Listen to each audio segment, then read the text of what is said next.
Champions ট্রফিতে সাকিব তামিমের খেলার বিষয়ে দ্রুতই সিদ্ধান্ত নেওয়া উচিত বোর্ডের, বললেন বাশার। দল চূড়ান্ত করার তাগিদ, ক্যারিবীয় কন্ডিশনে ওয়ানডে সিরিজ জয়ের আশা। পূর্তিতে যোগ দেবেন না লিওনেল মেসি, ব্যক্তিগত কারণ দেখিয়ে না যাওয়ার সিদ্ধান্ত। শুভকামনা জানালেন কাতালুনিয়ানদের।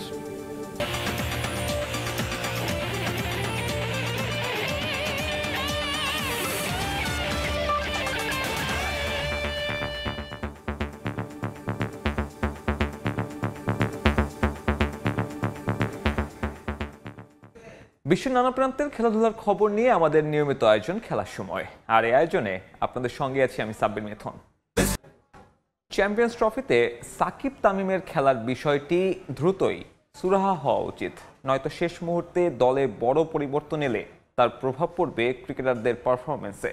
2023 বিশ্বকাপের মতো পরিণতি এড়াতে চাইলে আগে থেকে বোর্ডকে এ বিষয়ে সিদ্ধান্ত নেওয়ার পরামর্শ বাশারের।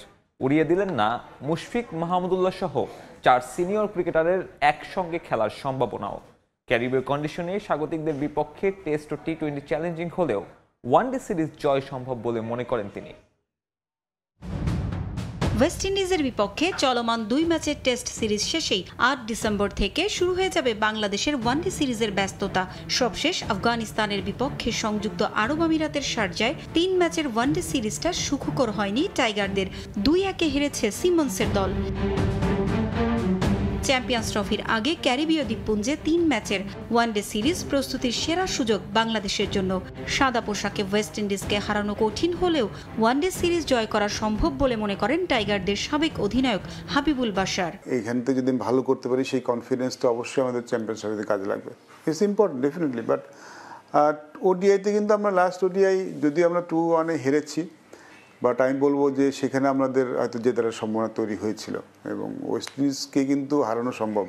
এখন কিন্তু ওয়েস্ট ইন্ডিজ দলটা ঠিক আগের মতো ওয়েস্ট ইন্ডিজ দল নয়। আমরা যদি যে ক্রিকেটটা খেলি সেটা খেললে তাদেরকে হারানো সম্ভব। পাকিস্তানের মাটিতে ফেব্রুয়ারিতে চ্যাম্পিয়ন্স ট্রফি দিয়ে ওয়ানডে ক্যারিয়ারের ইতি টানতে চান সাকিব আল হাসান। ফেরার গুঞ্জন আছে তামিম ইকবালেরও। 2 ক্রিকেটারকে পাওয়া যাক বা না যাক সে বিতর্কে যেতে চান না বাশার। তার মতে চ্যাম্পিয়ন্স ট্রফির মতো বড় আসরে শেষ মুহূর্তে দলে পরিবর্তন না আসাই ভালো। এ যাত্রায় বাশার মনে করিয়ে দিয়েছেন 2023 বিশ্বকাপে শেষ মুহূর্তে দলে পরিবর্তনের মাসুল দিতে হয়েছিল টাইগারদের। সেই ঘটনা এখনো মনে আছে দেশের ক্রিকেট প্রেমীদের। দ্রুত এ বিষয়ে পরিষ্কার সিদ্ধান্ত আসা উচিত বলে মনে করেন তিনি। উড়িয়ে দিচ্ছেন না মুশফিক মাহমুদুল্লাহ সহ 4 সিনিয়র ক্রিকেটারের একসঙ্গে খেলার সম্ভাবনাও। তামিম, সাকিব, মুশফিক, মাহমুদুল্লাহ এদেরকে আপনি লাস্ট মিনিটে ইনক্লুশন করলে কিন্তু কোনো সমস্যা নেই, because this guys are proven international cricket তারা খেলেছেন, তারা তাদের রোলটা খুব ভালো করে জানেন। তো তাদের জন্য অ্যাডাপ্ট করা একটা সিরিজে কিংবা তাদেরকে নিয়ে টিম মানিয়ে নেওয়াটা কিন্তু সমস্যা নয়। সমস্যা হলো তখন আমি যদি নতুন কোনো প্লেয়ার আমাদের ট্রাই করতে হয়। আমি কিন্তু এই জিনিসটাই বলার চেষ্টা করছি যে যদি নতুন কোনো প্লেয়ারকে নিয়ে যদি আপনি ট্রাই করেন এটা গুরুত্বপূর্ণ সিরিজে, that is a problem for that player এবং ফর টিম অলসো। সিনিয়ররা দলে থাকলে জুনিয়র ক্রিকেটারদের তৈরি হওয়ার পথ সহজ হবে বলেও মনে করেন বাশার। আমাদের নতুন খেলোয়াড়রা কিন্তু এখনো তৈরি হননি, তো তাদের তৈরি হওয়ার জন্য কিন্তু এই খেলোয়াড়দের সাথে থাকাটা খুব ইম্পর্টেন্ট। পারভিন আক্তার, সময় সংবাদ, ঢাকা। শিরোপা জয়ের পর না পারলেও এবার টুর্নামেন্ট শুরুর আগে বরিশালে বিপিএল ট্রফি নিয়ে যেতে চায় ফরচুন বরিশাল। তামিম, মাহমুদুল্লাহ, মুশফিকদের সঙ্গে নিয়ে উদযাপন করার পরিকল্পনা ফ্রাঞ্চাইজি স্বত্বাধিকারী মিজানুর রহমানের। জানিয়েছেন স্থানীয় নেতা ও প্রশাসনের অসহযোগিতায় লঞ্চে করে ট্রফি নিয়ে বরিশাল যাওয়ার উদ্যোগ ভেস্তে যায়। এবার রিশাদকে ঘিরেও আলাদা পরিকল্পনা আছে ফ্রাঞ্চাইজিটির, যার কারণে বাড়ানো হয়নি তার বিগ ব্যাশের এনওসি। বিপিএলের প্রথম আসরেই ফাইনাল খেলেছিল বরিশাল ফ্র্যাঞ্চাইজি। এরপর শিরোপার মঞ্চে আরও বেশ কবার গেলেও চ্যাম্পিয়নের স্বাদ পাওয়া হয়নি। একটা শিরোপার জন্য কীর্তনখোলাবাসীকে অপেক্ষা করতে হয়েছে 1 যুগ। বিপিএলের সবশেষ আসরে চ্যাম্পিয়ন হয় বরিশালের কোনো ফ্র্যাঞ্চাইজি। প্রথম শিরোপা জয়ের উদযাপনটাও জমকালোভাবে করতে চেয়েছিল ফরচুন বরিশাল, কিন্তু কথা দিয়েও শেষ পর্যন্ত তা রাখতে পারেনি ফ্র্যাঞ্চাইজি কর্তৃপক্ষ। অবশেষে জানা গেল তার কারণ, মূলত স্থানীয় নেতা ও প্রশাসনের অসহযোগিতার কারণেই বরিশালের ট্রফি নেওয়া সম্ভব হয়নি। ন্যাশনাল টিমের টপ প্লেয়াররা রয়েছে ওখানে, আমরা যদি তাদেরকে নিয়ে যাই কোনো অঘটন করে তখন তার দায়িত্ব আমার উপরে আসবে। তারা এই ধরনের থ্রেট আমাকে দিয়েছে। সো ফাইনালি আই ক্যানট, মানে আমি রিস্কটা নিই যে আমি রিস্ক নিয়ে ট্রফি নিয়ে যাবো আর একটা ঝামেলায় পড়ে যাবো। যাব, এই জন্য যাইনি। এবার ইনশাল্লাহ আমার ধারণা এখন পট পরিবর্তন হয়েছে, হয়তো বা we can go with the trophy before BPL start.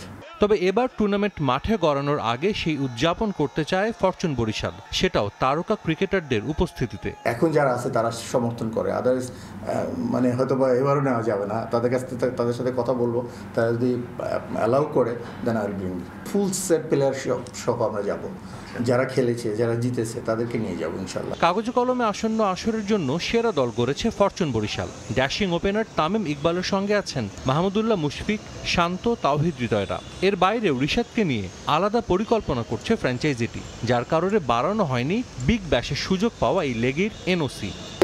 আগে থেকেই 26 পর্যন্ত দিয়ে রেখেছিল বিসিবি, বাট আমাদের কাছে যখন রিকোয়েস্ট করা হয়েছে আমরা বলেছি যে ওকে 27 তার একটা খেলা রয়েছে, আমরা বলেছি যে ওকে 27-এর খেলা খেলে তারপর he can come back and join us in 30th।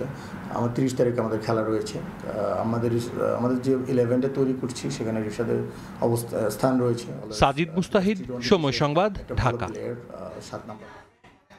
আইপিএলে দল পেলেই মিলবে পুরো মৌসুম খেলার ছাড়পত্র।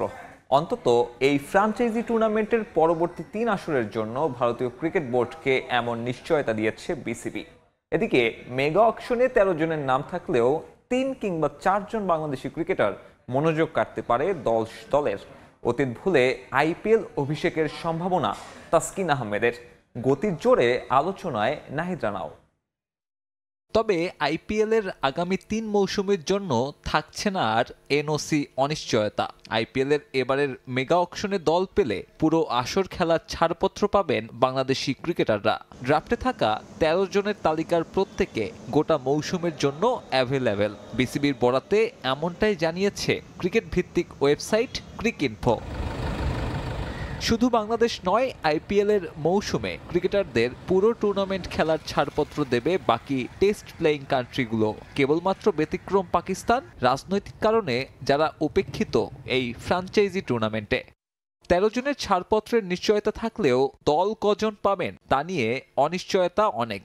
তালিকার 3 জনের আছে অতীত অভিজ্ঞতা। সবচেয়ে অভিজ্ঞ সাকিব আল হাসান। 2 বারের চ্যাম্পিয়নের প্রতি থাকবে বাড়তি আগ্রহ।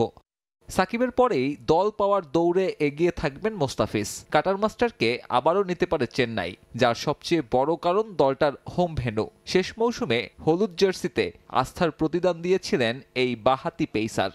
তৃতীয় ক্রিকেটার হিসেবে আইপিএল অভিজ্ঞতা লিটন কুমার দাসের, যদিও সে অভিজ্ঞতা কেবলই 1 ম্যাচের। 75 লাখ রুপি ভিত্তিমূল্যের লিটনের জন্য এবারের অকশনে দল পাওয়াটা কঠিন হবে।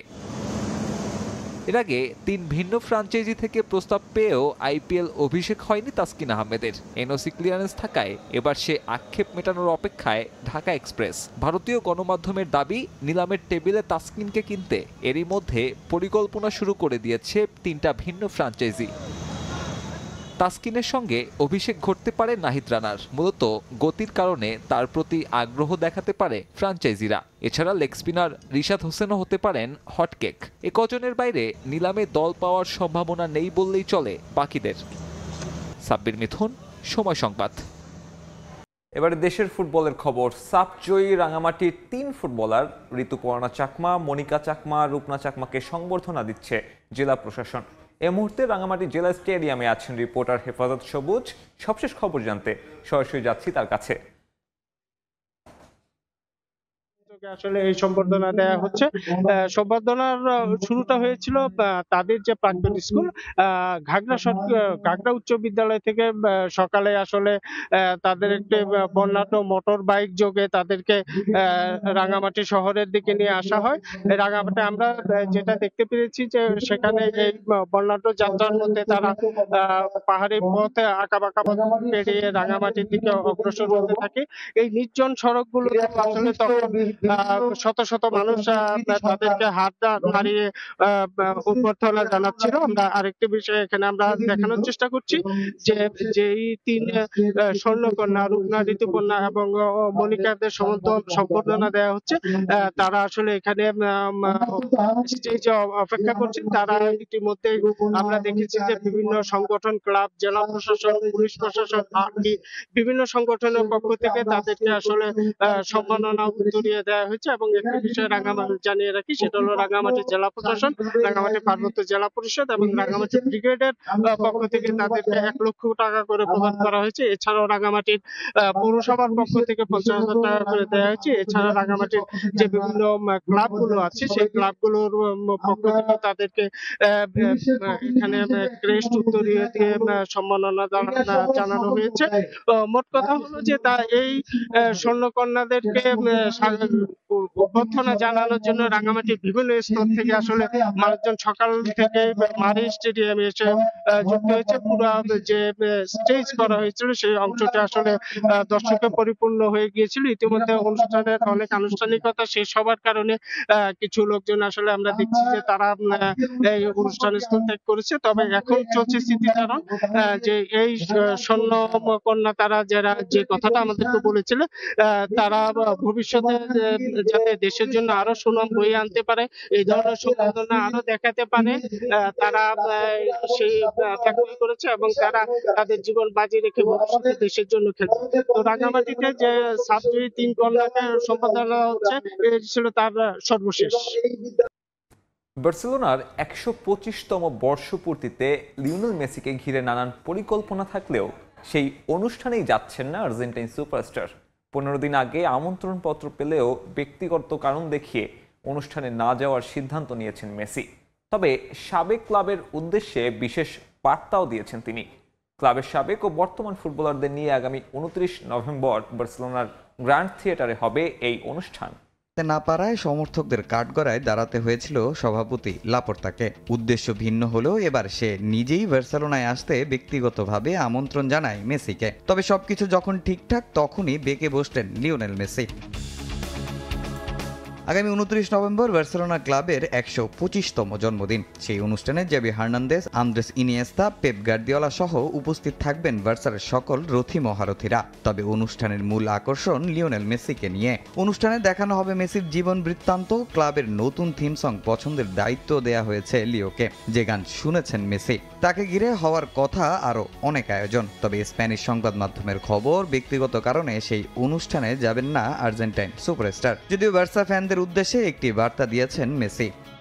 আমার পুরো জীবন এখানে কেটেছে। আমি নিজেকে বার্সেলোনারই মনে করি। আমি এবং আমার পরিবার সেখানে ফিরে যাওয়ার কথা চিন্তা করছি। সেখানে কাটানো সময়গুলো অনেক মিস করি আমরা। আমার সন্তানদের জন্ম সেখানে হয়েছে। আমি বার্সেলোনাকে অনেক ভালোবাসি। বার্সার খেলা আমি সব সময় দেখি। হ্যান্সি ফ্লিকের অধীনে তারা ভালো করছে। গেল 2 বছরে তরুণরাও ঠিকমতো সুযোগ পাচ্ছে, এটা দেখে ভালো লাগছে। আবারও স্বাগত খেলার সময়। চ্যাম্পিয়ন্স ট্রফি নিয়ে নতুন সমস্যায় আইসিসি। টুর্নামেন্ট শুরুর 100 দিনেরও কম সময় বাকি থাকলেও এখনও সূচি ঘোষণা না হওয়ায় চাপ বাড়ছে সম্প্রচার সত্য পাওয়া প্রতিষ্ঠানের পক্ষ থেকে। এই ইস্যুতে আইনি পদক্ষেপও নিতে পারে তারা। 26 নভেম্বর জরুরি এক বৈঠক ডেকেছে বিশ্ব ক্রিকেটের নিয়ন্ত্রক সংস্থা।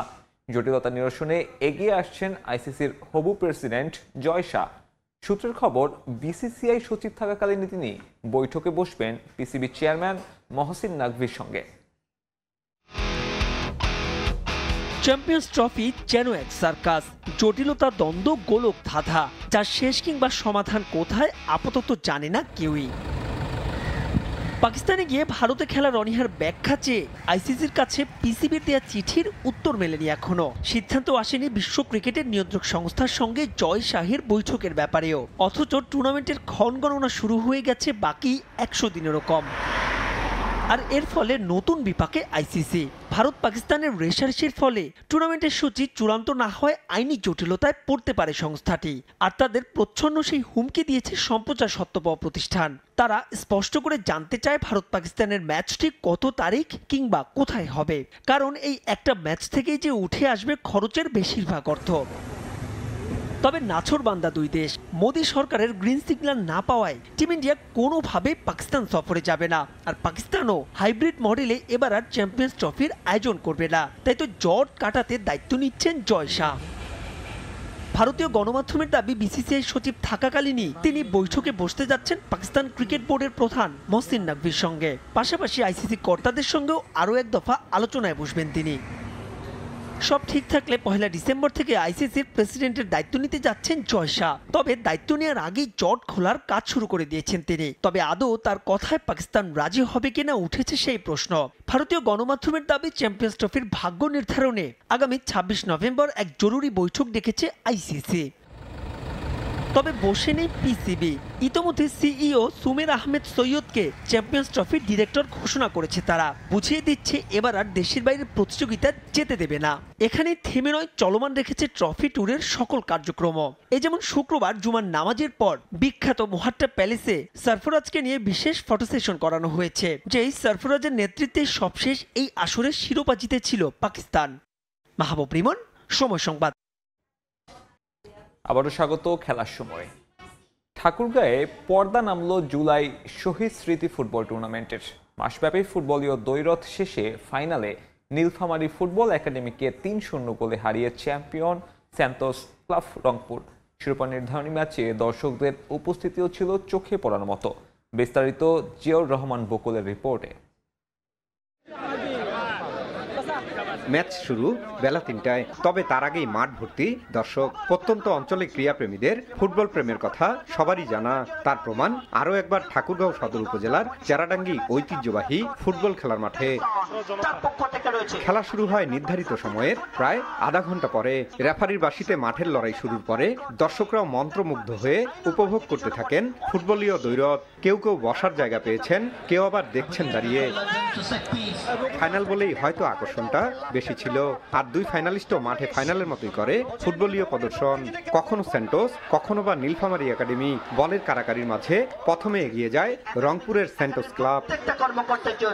প্রথমার্ধের বাকি সময়ে আর ম্যাচে ফেরা হয়নি নীলফামারীর। দ্বিতীয়ার্ধে ওই গোল শোধ করতে গিয়ে উল্টো আরো পিছিয়ে পড়ে ক্লাবটি। নির্ধারিত সময়ে গোল হয় আরো দুটি। 3-0 গোলের দাপটি জয়ে টুর্নামেন্ট চ্যাম্পিয়ন রংপুরের সেন্টোস ক্লাব। খেলা শেষে বিজয়ী দলের হাতে প্রাইজ মানি সঙ্গে ট্রফি তুলে দেন আয়োজক কমিটি ও আমন্ত্রিত অতিথিরা। লম্বা সময় পর এমন আয়োজনে খুশি স্থানীয় ক্রীড়াপ্রেমীরা। 5 তারিখের পর থেকে প্রত্যেকটি পাড়ায় মহল্লায় খেলা হচ্ছে, টুর্নামেন্ট শুরু হয়েছে, লিগ শুরু হয়েছে। খেলা খেলা খেলা এবং খেলা নিয়ে এ জাতি তার আগামীর ভবিষ্যৎ তৈরি করবে। এই খেলার উদ্দেশ্য হলো যুব সমাজকে মাদক থেকে দূরে রাখা এবং খেলার মাঠে ফিরিয়ে আনা। আমরা এবারে নয়, প্রতিবারই এরকম ধরনের আয়োজন করতে চাই। মাঠব্যাপী এ খেলায় সারা দেশের 16টি জেলার 16টি দল অংশ নেয়। জিয়াউর রহমান বকুল, সময় সংবাদ, ঠাকুরগাঁও। এই ছিল খেলার সময়। সঙ্গে থাকুন সময়ের।